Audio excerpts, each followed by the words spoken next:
बहुओं के काम एक रूप अनेक। सुबह के समय सुप्रिया रसोई की खिड़की के पास खड़ी होकर बाहर देख रही होती है, जहां बाहर सड़क पर माया हाथ में ऑफिस का बैग लिए तेजी से आगे बढ़ रही है।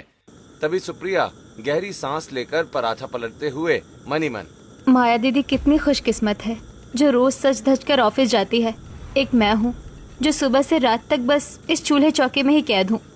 इतना सोचकर सुप्रिया नाश्ते की प्लेट लेकर हॉल में पहुंचती है, जहां डाइनिंग टेबल पर पूरा परिवार बैठा होता है। सुप्रिया चुपचाप सबको नाश्ता परोसने लगती है। अरे आलोक बेटा, मेरे कमरे में तू एसी कब लगवाएगा? रात भर गर्मी की वजह से मुझे ढंग से नींद तक नहीं आती है।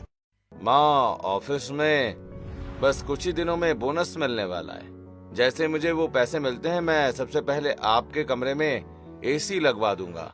ऐसे ही नाश्ता कर आलोक अपना ऑफिस बैग लिए घर से बाहर निकल जाता है। वहीं सुप्रिया टेबल से जूठे बर्तनों को समेटकर रसोई की तरफ मुड़ती ही है कि तभी कमला उसे घूरते हुए, उस सामने वाले घर की माया को देखा है कभी सुप्रिया? वो हर महीने कितना सारा पैसा कमाती है। एक तरफ वो है और एक तरफ तू है जो सारा दिन घर में रहकर भी कुछ नहीं करती। क्या कहा माँ जी आपने?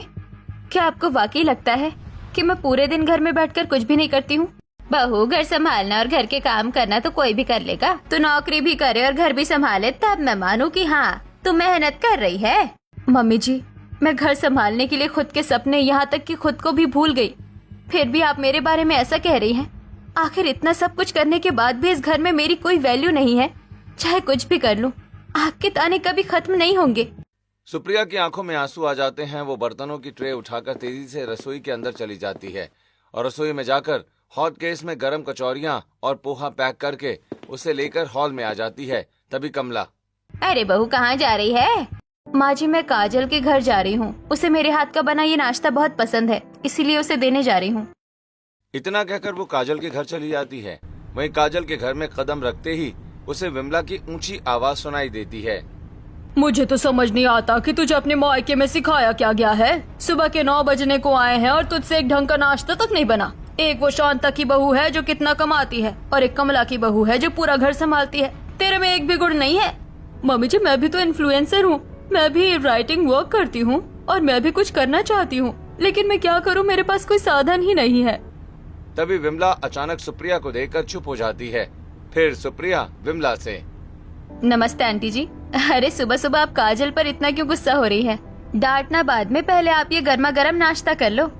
अरे ये तो मेरा मनपसंद नाश्ता है। हाँ, मुझे पता था, इसलिए तो मैं देने आई हूँ। चलो अब मैं चलती हूँ। सुप्रिया काजल को डिब्बा सौंपकर मुस्कुराते हुए घर से बाहर निकल जाती है और उसके जाते ही विमला काजल से, अरे तुझे इतना ज्यादा खुश होने की बिल्कुल भी जरूरत नहीं है। वो यहाँ तुझे नाश्ता देने नहीं आई थी, बल्कि तुझे नीचा दिखाने आई थी। क्या मतलब माँ जी? सुप्रिया भला मुझे नीचा क्यों दिखाने आएगी? हाँ, वो पूरा घर संभालती है, सबको खुश रखती है, लेकिन तुम कुछ नहीं कर पाती, इसलिए वो तुझे ये बताने आई थी कि तुम किसी काम की नहीं हो और वो कितनी परफेक्ट है। इतना कहकर विमला गुस्से में हॉल से बाहर चली जाती है। वहीं काजल अकेले टेबल के पास खड़ी रहकर नाश्ते के डिब्बे को देखती रह जाती है। वहीं दूसरी तरफ रिया अपने घर के हॉल में सोफे पर बैठी होती है। तभी गायत्री बाजार से वापस लौटकर रिया को देखकर भड़क जाती है। अट गई बहू, अब जाकर तुम्हारी नींद खुली है क्या? महारानी की तरह सोफे पर पैर पसार कर बैठी हो। हाँ मम्मी जी, अभी अभी आई हूँ। दरअसल इस नए घर में मुझे रात को जल्दी नींद नहीं आती, इसी वजह से सुबह उठने में थोड़ी देर हो जाती है। अच्छा, काम चोरी का ये बहुत ही अच्छा बहाना निकाला है तुमने। तुम तो सच में किसी काम की नहीं हो। ना तो तुम कमा सकती हो, ना तो तुम घर संभाल सकती हो, ना ही कुछ। इससे अच्छा तो मैं अपने बेटे के लिए कोई अनपढ़ घर संभालने वाली बहू ले आती। तेरी पढ़ाई लिखाई किसी काम की नहीं है। माँ जी, ये कैसी बात कर रहे हो आप? मेरी पढ़ाई लिखाई को आप इस तरह बेकार कैसे कह सकती है? इस मोहल्ले में और भी बहुएं हैं जो जॉब भी करती हैं, घर भी संभालती हैं और कुछ नया करने की कोशिश भी करती हैं, लेकिन एक तू है जो कुछ नहीं करना चाहती। उनमें से सबसे ज्यादा निकम्मी और कामचोर तू ही है। रिया की आंखों से आंसू छलक पड़ते हैं। वो अपनी सास की कड़वी बातें सुनकर बिना कोई जवाब दिए रोते हुए अपने कमरे की तरफ चली जाती है। वहीं अपने घर में सोफे पर बैठा नितिन बार बार अपनी घड़ी देख रहा होता है। तभी माया ऑफिस के कपड़ों में थकी हारी अंदर आती है। आ गई तुम? इतनी देर कहाँ लग गई तुम्हें? तुम्हें अंदाजा भी है कि मैं कब से यहाँ पर भूखा बैठा तुम्हारा इंतजार कर रहा हूँ? नितिन, आज थोड़ा वर्क एक्स्ट्रा था। बॉस ने एक जरूरी प्रोजेक्ट की वजह से मुझे रोक लिया था। चलो ठीक है, आ ही गई हो तो जल्दी से अपना ये दफ्तरबाजी बंद करो और रसोई में जाकर मेरे लिए खाना बना दो। नितिन, मैं भी तो आप ही की तरह ऑफिस में काम करती हूँ। अगर आप मुझसे पहले घर आ गए थे तो आप खुद भी तो थोड़ा बहुत खाना बना सकते थे। क्या मैं खाना बनाऊं? तुम होश में तो हो माया? ये काम औरतों के हैं, मर्दों को शोभा नहीं देते। काम में मर्द और औरत कहाँ से आ गए जब दोनों बराबर है? तो अगर मैं ऑफिस का काम कर सकती हूँ तो तुम घर का काम क्यों नहीं कर सकते? तभी शांता अपने कमरे से बाहर निकलकर हॉल में आती है और माया को नितिन से बहस करते हुए देखकर, अपनी पड़ोसन सुप्रिया को देखो, वो कितना अच्छा घर संभालती है, सबका ख्याल रखती है, कभी भी किसी को कोई शिकायत का मौका नहीं देती। और एक तुम हो। मम्मी जी, वो मेरी तरह ऑफिस में जाकर काम नहीं करती है, वो पूरे समय घर पर ही रहती है। बहू कमाना तो सिर्फ मर्दों का काम है, औरतों को तो घर के अंदर चूल्हा चौका संभालना ही शोभा देता है। माया शांता और नितिन की बातें सुनकर पूरी तरह टूट जाती है। वो बिना कोई और बहस किए अपना बैग सोफे पर पटकते हुए रसोई की तरफ बढ़ जाती है और रसोई में जाकर खाना बनाने की तैयारी करते हुए मन ही मन, मैं ऑफिस में बॉस हूँ, लेकिन उस एक घर संभालने वाली की वजह से इस घर में मेरी कोई वैल्यू नहीं है। मिलने दो उसे, मैं बताती हूँ कि मैं क्या करती हूँ और उसकी मेरे सामने क्या औकात है। ऐसे ही दूसरी तरफ सुप्रिया के घर में रात के खाने का समय हो जाता है। वो डाइनिंग टेबल पर आलोक और रमेश को खाना परोसती है। तभी आलोक एक निवाला मुंह में लेते हुए, अरे ये रोज रोज डिनर में ये सब्जी रोटी कौन बनाता है? कभी छोले भटूरे या कुछ स्पेशल बना दिया करो। आलोक, मैं अकेले घर का काम करते करते थक जाती हूँ और कोई मेरा हाथ बटाने वाला नहीं होता है। उस पर भी आप मेरी तारीफ करने के बजाय हमेशा मेरे काम में कमियां निकालते रहते हैं। माया को देखा है, वो ऑफिस भी संभालती है और घर भी संभालती है, लेकिन बिना किसी शिकायत के। और एक तुम 4 लोगों का 2 वक्त का खाना बनाना, कपड़े धोना और घर की सफाई करने में शिकायत कर रही हो। अगर तुम्हें घर संभालना बिल्कुल आसान काम लगता है तो कभी मेरी जगह रहकर देखो। हाँ, कभी मेरी जगह ऑफिस में बैठकर देखो। बॉस की बातें सुनो, ताने सुनो, दुनिया भर का प्रेशर झेलो, फिर समझ में आएगा तुमको कि असली काम क्या होता है।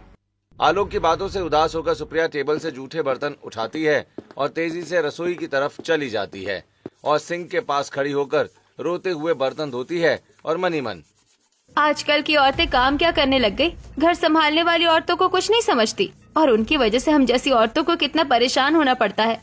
ऐसे ही रात के 11 बज चुके हैं। काजल अपने कमरे में बैठी अपने फोन में कुछ काम ढूंढ रही होती है। तभी आकाश कमरे में आता है। काजल, मैंने तुमसे कुछ फाइल कंप्लीट करने को बोला था, तुमने वो काम पूरा किया या नहीं? आकाश, मुझे वो सॉफ्टवेयर समझ में नहीं आ रहा था, मैं कैसे करती? मैंने कोशिश की थी पर वो पूरा नहीं हो पाया। ना तो तुम ऑफिस जाती हो और ना ही तुम घर पर कोई काम अच्छे से करती हो, और अगर मैं तुमसे कुछ काम कहता भी हूँ तो वो भी तुम नहीं करती। आखिर घर में सारे दिन करती क्या रहती हो तुम? मैं भी अपनी लाइफ में कुछ करना चाहती हूँ। अगर तुम मेरा सपोर्ट करो तो मैं घर भी संभाल सकती हूँ और इनकम भी जनरेट कर सकती हूँ। तुम औरत हो या औरत की तरह हो यार? तुम बस ये घर संभाल लो, हमारे लिए वही बहुत बड़ी बात है। इतना कहकर आकाश सो जाता है और अगली सुबह नई नवेली बहू रिया रसोई में नाश्ते के लिए सैंडविच तैयार कर रही होती है। तभी उसकी ननद कोमल रसोई में आकर, अरे भाभी, आपको इस घर में आए इतने दिन हो गए पर आपको अभी तक ये भी नहीं पता कि मुझे नाश्ते में पिज्जा पसंद है। कोमल पैर पटकती हुई रसोई से बाहर चली जाती है। वहीं रिया उदास होकर खुद से, मैं इतनी कोशिश करती हूँ घर संभालने की, लेकिन फिर भी सब लोग कोई ना कोई कमी निकाल ही देते हैं। इतना सोचते हुए रिया नाश्ता तैयार कर प्लेट लेकर जैसे ही हॉल में पहुंचती है, वहां ससुर सुरेश बैठे होते हैं। तभी सुरेश रिया को देख चाय का कप उठाकर उसे ताना मारते हुए, बहू, नाश्ता भी समय पर नहीं दे सकती क्या? इतनी देर लगा दी। हाँ, वो बस बनाने में देर हो गई। काम ही क्या रहता है तुम्हारे पास दिन भर? हाँ, ना तो तुम माया की तरह जॉब करती हो, ना ही सुप्रिया की तरह घर संभालती हो, और ना ही काजल की तरह फ्रीलांसिंग वर्क करती हो। फिर भी काम में कमियां रहती हैं तुम्हारे। इतना कहकर सुरेश चाय पीकर वहां से चला जाता है। वहीं रिया अपने आंसू पोंछते हुए वहीं खड़ी रह जाती है। ऐसे ही चारों बहुएं अपने घर वालों की बात सुन सुनकर एक दूसरे से जलने लगती हैं। और फिर कुछ दिनों के बाद रविवार के दिन मोहल्ले में सत्संग चल रहा होता है, जहां सुप्रिया, माया, काजल और रिया भी सत्संग सुनने आई होती हैं। खुशकिस्मती से उन चारों को एक ही कतार में बिल्कुल एक दूसरे के बगल में जगह मिलती है। वहीं चारों बहुएं एक दूसरे की तरफ देखकर गुस्से में अपना मुंह फेर लेती हैं। तभी काजल सुप्रिया से, तुम सिर्फ घर संभालती हो ना, तो तुम्हें इतना घमंड किस बात का है? अगर मेरी तरह पढ़ी लिखी होती और काम करती तो आसमान से नीचे पैर नहीं रखती। हाँ हाँ, सिर्फ जॉब ही करती है, घर तो नहीं संभालती। अगर मेरी तरह बिना किसी मदद घर संभालती तब मैं मानती। पैसे तो कोई भी कमा सकता है। पैसे कमाना इतना आसान लगता है क्या? किस बात का घमंड है तुम जैसी घर संभालने वाली औरतों को, जो हमेशा कामकाजी औरतों को नीचा समझती हो? हाँ हाँ, सही बात है। किसी को पैसे कमाने का घमंड है तो किसी को घर का काम संभालने का घमंड है। लेकिन इन्हें नहीं पता कि वो जिसे अपने से कम समझ रही हैं, वो दरअसल में क्या चीज है। अब मैं क्या ही बोलूं, लोग अपना अपना घमंड लिए फिरते हैं। न जाने इतना घमंड समा कहाँ जाता है। क्या कहा तुमने? मुझे पैसे कमाने का घमंड है? तुम मुझे ताना मार रही हो? हाँ, तुम पैसे तो कमा सकती हो माया दीदी, लेकिन सुबह जल्दी उठने से लेकर शाम को सबसे आखिरी में सोने तक घर नहीं संभाल सकती। जिस दिन संभाल लोगी उस दिन मानूंगी। देखो तो जरा दोनों को अपने अपने कामों पर कितना घमंड है। इन्हें लगता है कि इनकी वजह से ही पूरी दुनिया चल रही है, और जो औरतें कुछ नया करना चाहती है, कुछ बनना चाहती है, उनकी तो इनकी दुनिया में कोई जगह ही नहीं है। आप लोगों की इन बड़ी बड़ी बातों के हिसाब से तो मैं यहाँ एग्जिस्ट ही नहीं कर सकती, क्योंकि ना तो मैं अच्छे से घर संभाल पाती हूँ और ना ही कोई जॉब कर रही हूँ। चारों बहुओं के बीच बहस तेज होने लगती है। तभी मंच पर बैठे सत्संग करने वाले बाबा जी का ध्यान उनकी तरफ जाता है। वो माइक हाथ में लेकर गंभीर आवाज में बोलते हैं, इस दुनिया में हर चीज, हर बात और हर घटना का अपना एक विशेष महत्व है। ईश्वर ने बिना किसी महत्व के इस दुनिया में किसी को नहीं बनाया है। बाबा जी की ये बात सीधे चारों बहुओं के दिल पर लगती है। वो चारों अचानक शांत होकर गहरी सोच में पड़ जाती हैं। तभी सत्संग खत्म होता है और चारों चुपचाप अपने घर लौट जाती हैं। ऐसे ही कुछ दिन बीतते हैं और एक दिन माया पूरा किचन संभालने और खाना बनाने की कोशिश करती है। वो पसीने से तरबतर होकर खाना बनाकर अपने सास ससुर और पति को खिलाती है। वहीं खाना खाकर नितिन, अरे माया, नमक तो देखो, इसमें कितना ज्यादा है और रोटियां भी कितनी सख्त बनी हैं। तुमसे एक दिन का खाना भी ढंग से नहीं बनता क्या? मैंने तो पहले ही कहा था, इसके बॉस की बात नहीं है। घर का काम करने के लिए सलीका चाहिए होता है, जो इसमें बिल्कुल नहीं है। ये सुनकर माया मन ही मन, एक टाइम पर एक इंसान एक ही काम कर सकता है, ये बात बिल्कुल सच है। सुप्रिया जो घर संभालती है वो सच में बहुत मुश्किल काम है। वहीं दूसरी तरफ हाउसवाइफ सुप्रिया भी अपने घर के सारे काम खत्म करने के बाद कमरे में आकर बेड पर बैठकर अपने पति आलोक की ऑफिस वाली फाइल को बड़े ध्यान से देख रही होती है कि तभी आलोक कमरे में आकर, सुप्रिया, ये तुम क्या कर रही हो? तुम्हारा काम सिर्फ और सिर्फ घर संभालना है। तुम घर संभालो, तुम इन फाइलों के चक्कर में मत पड़ो, तुम्हारे बस की बात नहीं है। आलोक सुप्रिया के हाथ से फाइल छीनकर रख देता है। वहीं सुप्रिया बिना कोई जवाब दिए चुपचाप करवट लेकर मन ही मन, सच कह रहे हैं, ये जॉब करना इतना भी आसान नहीं है। इतना सोचकर वो सो जाती है। और फिर अगले संडे सुबह के समय सुप्रिया हाथ में थैला लिए सब्जी खरीद रही होती है। तभी वहां माया, काजल और रिया भी आ जाती हैं। वहीं चारों की नजरें मिलती हैं और वो एक दूसरे से बातें करते हुए, नमस्ते दीदी। वो उस दिन सत्संग में मैंने जो कुछ भी गुस्से में कहा, मुझे वैसा नहीं कहना चाहिए था, मुझे माफ कर देना। नहीं सुप्रिया, गलती मेरी थी। मैंने उस दिन खाना बनाने की कोशिश की, तब मुझे एहसास हुआ कि जो काम तुम रोज इतनी आसानी से करती हो वो कितना थका देने वाला है। सच कहूँ तो हम सब अपनी अपनी जगह परेशान हैं। मैं भी आगे अपनी पढ़ाई करना चाहती हूँ, कुछ बनना चाहती हूँ, लेकिन मेरे पति और मेरी सास चाहते हैं कि मैं बस एक साधारण हाउसवाइफ बन के रह जाऊँ। मेरी कहानी भी अलग नहीं है दीदी। मेरे ससुर चाहते हैं कि मैं जॉब करूं, लेकिन मुझे आगे पढ़ाना नहीं चाहते। अब मैं क्या करूं? अब जब हमें एक दूसरे के प्रति जो गलतफहमी थी वो दूर हो गई है, तो हम एक दूसरे के सपनों को सपोर्ट करेंगे, और जो हमें भड़काते हैं अब हम उन्हें मिलकर मुंहतोड़ जवाब देंगे। उस दिन के बाद से चारों बहुएं रोज शाम को पार्क में एक दूसरे से मिलने लगती हैं। वो अपनी फीलिंग शेयर करती हैं और एक दूसरे को गहराई से समझने लगती हैं। और फिर एक संडे के दिन चारों पार्क में बेंच पर बैठी बातें करते हुए, सुप्रिया, तुम पूरे घर का सारा काम अकेले संभालती हो, फिर भी तुम्हें कोई इज्जत नहीं मिलती और ना ही टाइम बचता है। तुम बिल्कुल चिंता मत करो, अब से जब भी मुझे फ्री टाइम मिलेगा मैं तुम्हारी हेल्प कर दिया करूंगी। सच में माया दीदी, आपका बहुत बहुत शुक्रिया। इसी तरह मैं भी आपके काम में हेल्प कर दिया करूंगी, ताकि आपको ऑफिस और घर संभालने में कोई दिक्कत नहीं हो। काजल दीदी, मेरे पास घर पर एक लैपटॉप रखा हुआ है जिसका कोई इस्तेमाल नहीं होता। अगर आप चाहो तो फ्रीलांसिंग के काम के लिए उसे टाइम टू टाइम यूज कर सकती हो। थैंक यू सो मच रिया। अगर तुम यही चाहती हो तो मैं भी तुम्हें घर के थोड़े बहुत काम सिखाऊंगी और तुम किस फील्ड में अपना करियर बना सकती हो वो भी तुम्हें अच्छे से बताऊंगी। चलो अब ये तय रहा, अब से हम सब एक दूसरे का सहारा बनेंगे। जो लोग अब तक हमें मैनिपुलेट करते थे, अब वक्त आ गया है कि हम उन्हें मैनिपुलेट करें। बातें करने के बाद सभी अपने अपने घर चली जाती हैं। ऐसे ही कुछ दिन बीत जाते हैं और एक दिन रात के समय सुप्रिया अपने कमरे में बैठी माया को फोन लगाती है। सुप्रिया, तुम्हारी आवाज इतनी बुझी बुझी क्यों लग रही है? क्या बात है? आज बहुत ज्यादा उदास लग रही हो तुम।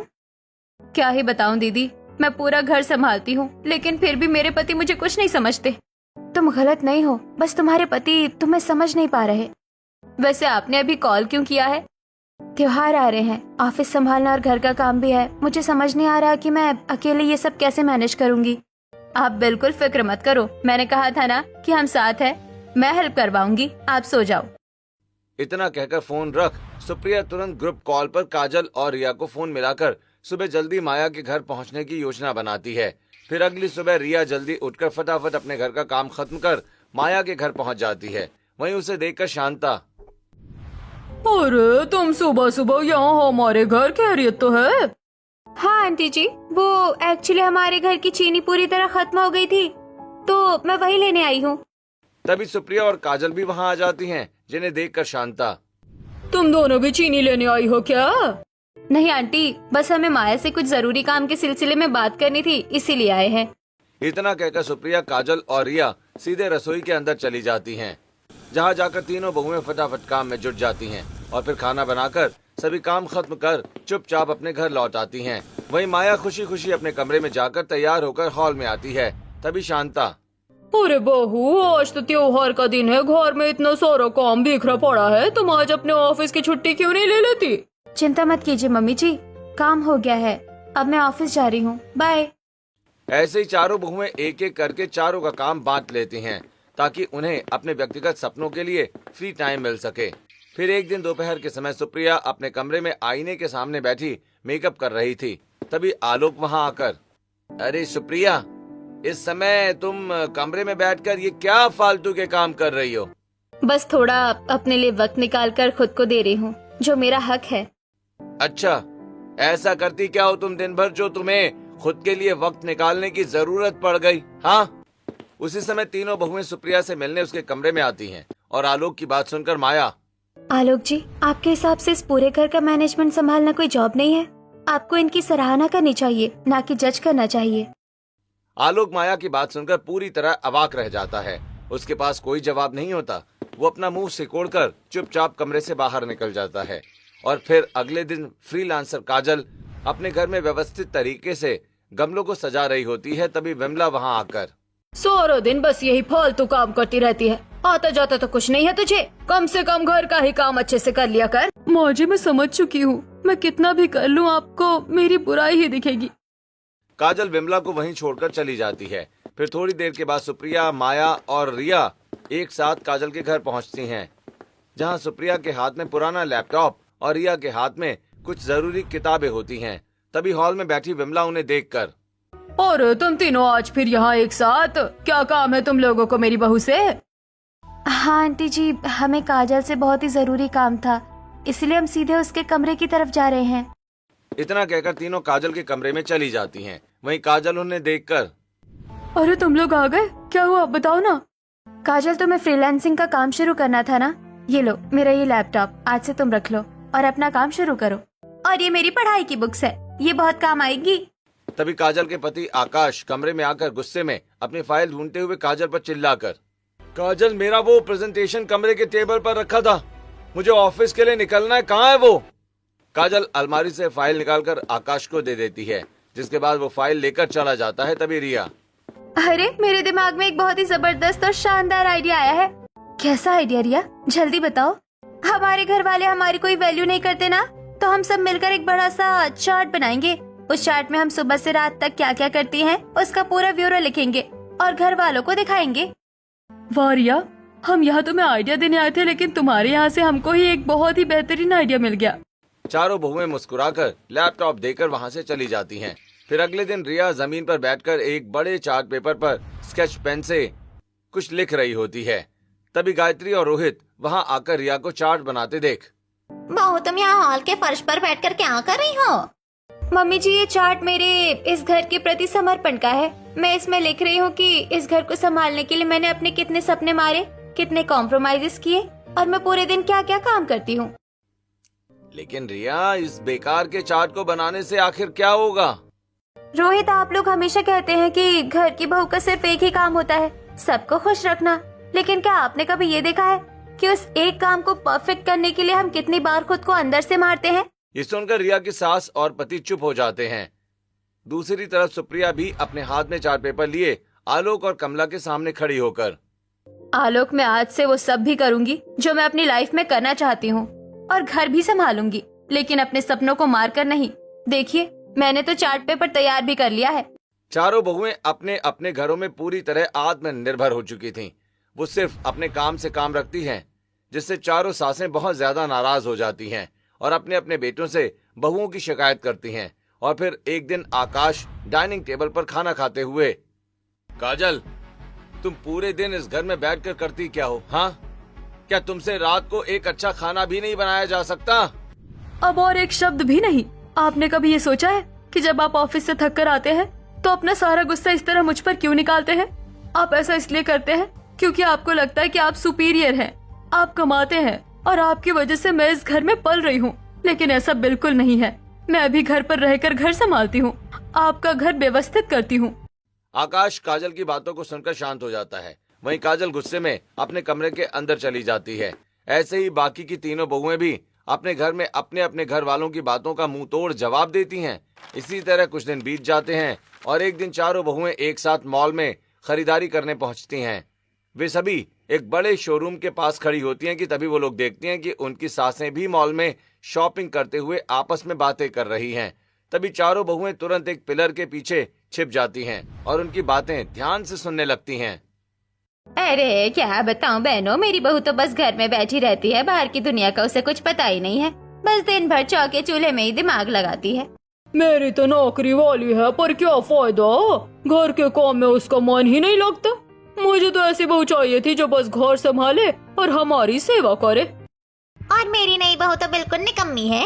उससे तो ना घर का काम ढंग से होता है और ना ही वो बाहर जाकर चार पैसे कमा सकती है। मेरी फ्रीलांसर भी वैसी ही है, बस दिन भर फोन और लैपटॉप में घुसी रहती है। इन बहुओं को जब तक कंपेयर करके ताने ना मारो, ये सीधे रास्ते पर नहीं आती। सासों की ये कड़वी बातें सुनकर चारों बहुओं के चेहरों पर गुस्सा और उदासी साफ दिखाई देने लगती है। देखा सबने, हम सबने हमेशा इनका भला ही चाहा, इनके लिए अपनी खुशियाँ कुर्बान की, लेकिन इनके दिल में हमारे लिए क्या सोच है, आज पूरी तरह साफ हो गया। अब बहुत हो गया, अब वक्त आ गया है कि हम इन सबको एक ऐसा सबक सिखाएं जो ये जिंदगी भर याद रखें। हाँ, अब हम इनके तानों को चुपचाप नहीं सहेंगे। हम चारों मिलकर एक ऐसा प्लान बनाएंगे कि इन्हें हमारी असली वैल्यू समझ में आ जाएगी। बिल्कुल, अब ये जिस बहू को ये जैसा देखना चाहती थी वो वैसे ही बन जाएगी। चारों अपने अपने घर चली जाती हैं और फिर अगली शाम सुप्रिया घर के हॉल में कमला और आलोक से, मम्मी जी, आलोक, मुझे एक जरूरी बात करनी है। मैंने आज एक बड़ी कंपनी में जॉब के लिए अप्लाई कर दिया है और कल से मैं नौकरी पर जा रही हूँ। आपको जॉब वाली पड़ोसन की बहू अच्छी लगती थी ना, इसलिए अब मैं सिर्फ जॉब करूँगी, आप घर देखना। अरे बहू, ये तो अचानक क्या कह रही है? तो नौकरी पर जाएगी तो इस पूरे घर का काम कौन संभालेगा, रसोई कौन देखेगा? माँ जी, सब कुछ तो एक साथ नहीं हो सकता ना, इसलिए मैंने फैसला कर लिया है कि मैं सिर्फ जॉब पर ध्यान दूंगी। सुप्रिया इतना कहकर सीधे अपने कमरे के अंदर चली जाती है। वहीं कमला और आलोक एक दूसरे का मुंह ताकते रह जाते हैं। इधर दूसरी तरफ विमला और आकाश आराम से चाय पी रहे होते हैं। तभी फ्रीलांसर काजल पूरे आत्मविश्वास के साथ अपने कमरे से बाहर आकर उनके सामने खड़ी हो जाती है और, सुनिए, मुझे आपसे और मम्मी जी से कुछ कहना है। मैं अपनी इस ऑनलाइन फ्रीलांसिंग और इन्फ्लुएंसिंग के काम में बहुत आगे जाना चाहती हूँ। मैंने आज तक आप सबकी हर बात मानी है, पर आज आपको मेरी बात माननी होगी। मैं अपने करियर पर पूरी तरह फोकस करने के लिए अगले 2 साल तक आपके साथ इस घर में अलग रहूंगी। लेकिन काजल, ये तुम क्या बात कर रही हो? तुम घर छोड़कर अलग कैसे रह सकती हो? आप मुझे अब मना नहीं कर सकते आकाश, क्योंकि आज तक मैंने आपकी किसी भी बात के लिए मना नहीं किया है। ये मेरा आखिरी फैसला है। काजल तेजी से पैर पटकती हुई वहां से चली जाती है। तभी आकाश अपनी माँ विमला से, माँ, मैं पूरी तरह मजबूर हूँ, मैं अब क्या कर सकता हूँ? वो अपनी जगह बिल्कुल सही कह रही है। जब उसने आज तक मेरी किसी बात को मना नहीं किया तो मैं उसे कैसे रोकूं? बेटा मैं इस घर में बिना बहू बेटी के भला कैसे रहूंगी? घर कौन संभालेगा, खर्च कौन देगा? आकाश बिना कोई जवाब दिए अपने कमरे की तरफ चला जाता है। उधर रिया हॉल में आकर सुरेश से, मुझे आप लोगों से कुछ बहुत जरूरी बात करनी है। आप लोग हमेशा मुझसे कहते हैं ना कि मुझसे घर का कोई काम अच्छे से नहीं संभलता, और मैं बिल्कुल निकम्मी हूँ। हाँ तो मैं कुछ गलत थोड़ी कहता हूँ। तुमसे घर का एक काम भी तो ढंग से नहीं होता। हाँ बाबूजी, मुझे अब एहसास हो गया है कि मुझसे ये घर अच्छे से नहीं संभलता, कुछ भी अच्छे से नहीं कर पाती हूँ। इसलिए मैंने आज एक एक्सपर्ट काम वाली बाई रख ली है। वो हर महीने पूरे 10,000 रुपए लेगी। पहले 3-4 महीने तक, जब तक मैं घर के कामों में एक्सपर्ट नहीं हो जाती, वही सारा काम करेगी। आप लोग उसे हर महीने पेमेंट दे देना। हे भगवान, 10,000 रुपए महीना! इतना सारा पैसा इस मंदी के दौर में भला कहाँ से आएगा? इस लड़की ने तो हमें पूरी तरह लूट लिया। यही एक रास्ता था क्या इसके पास? रिया गुस्से में अपने कमरे में चली जाती है। उधर शाम को माया ऑफिस से घर लौटती है। तब शांता माया को देखकर, अरे माया, आज तो महीने की 1 तारीख आ गई। तूने अब तक अपनी सैलरी से मुझे घर के खर्चे के पैसे क्यों नहीं दिए? मकान का किराया देना है, दूध वाले का हिसाब करना है, और इस बार बिजली का भी बहुत भारी बिल आया है। मम्मी जी, मैं इस महीने आपको कहाँ से पैसे ला कर दूं? मेरे पास तो अब 1 भी रुपया नहीं है। तुम्हारी पूरी सैलरी कहाँ गई माया? तुम हमसे मजाक कर रही हो क्या? आप दोनों को मेरा बाहर जाकर जॉब करना और पैसे कमाना कभी पसंद ही नहीं था ना। आपको तो हमेशा ऐसी बहू चाहिए थी जो घर में रहे, इसलिए मैंने आज ही अपनी जॉब छोड़ दी है। अब मैं सिर्फ घर संभालूंगी। और हाँ, इस आखिरी महीने के जो पैसे मुझे मिले हैं वो मैं सिर्फ अपने पर्सनल खर्च के लिए रखूंगी। इतना कहकर माया अपने कमरे में चली जाती है और दरवाजा बंद कर लेती है।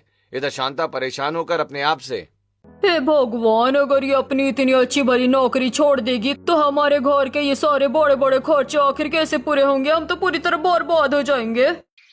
अगले दिन रविवार की शाम मोहल्ले के पार्क में कमला, शांता, विमला और गायत्री चारों ही उदास और उतरे हुए चेहरों के साथ एक बेंच पर आकर बैठकर बातें करते हुए, बहनों, मैं तो बहुत बड़ी मुसीबत में हूँ। मेरी बहू माया जो इतनी अच्छी जॉब करती थी, जिससे घर में हर महीने अच्छे पैसे आते थे, अब वो जिद पर अड़कर नौकरी छोड़ने की बात कह रही है। अगर वो नौकरी छोड़ देगी तो मेरे घर के खर्चे कैसे पूरे होंगे?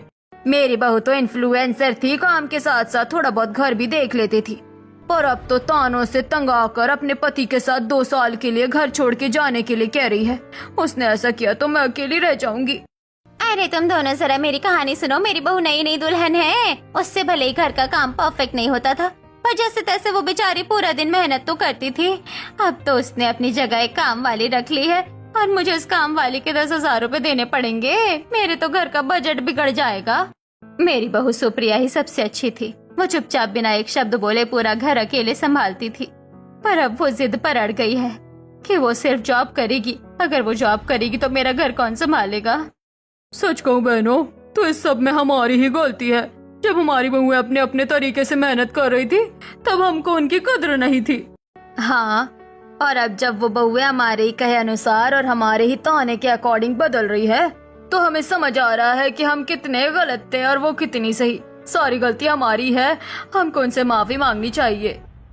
उसी समय सुप्रिया, माया, काजल और रिया भी पार्क में घूमते हुए उसी बेंच की तरफ आती हैं। वहीं चारों बहुओं के चेहरों पर एक विजयी मुस्कान होती है। तभी अपनी सासों को देखकर चारों बहुएं बातें करते हुए, आज तो हमारी सासों के चेहरे कितने ज्यादा उतरे हुए लग रहे हैं। लगता है उन्हें हमारी बात समझ में आ रही है। तभी चारों सासें अपनी बहुओं को देखकर उनकी तरफ बढ़ती हैं और, बहू, हमें तुमसे बात करनी है। देखो, हमसे बहुत बड़ी भूल हो गई है। हमें तुम सबसे अपनी गलतियों की माफी मांगनी है। हाँ बहू, हमें माफ कर दो। तुम जैसी भी हो, अपने आप में बहुत परफेक्ट हो। हमने कभी तुम्हारी मेहनत की अहमियत को नहीं समझा, लेकिन अब हमें समझ में आ गया है कि तुम सब इस घर की असली नींव हो। मम्मी जी, आप बस प्लीज ऐसा मत कहिए और रोना बंद कीजिए। हम ऐसा कोई भी कदम नहीं उठाने वाले हैं। ना माया दीदी जॉब छोड़ रही है, ना काजल घर छोड़ रही है, न रिया काम वाली रख रही है, और ना ही मैं घर का काम छोड़ रही हूँ। हाँ आंटी जी, हम तो आपको बस ये एहसास कराना चाहते थे कि हम बहुएं भी हाड़ मास के इंसान हैं। हमारे भी अपने सपने हैं, हमारी भी अपनी क्षमताएं हैं। हमारे बारे में भी आप लोग वैसा ही सोचो जैसा आप खुद के बारे में सोचती हैं। हमें बस आपका थोड़ा सा प्यार, सम्मान और सपोर्ट चाहिए। बस माँ जी, हम यही समझाना चाहते थे कि बहुओं के काम एक और रूप अनेक होते हैं, और हमें खुशी है कि आप लोग ये समझ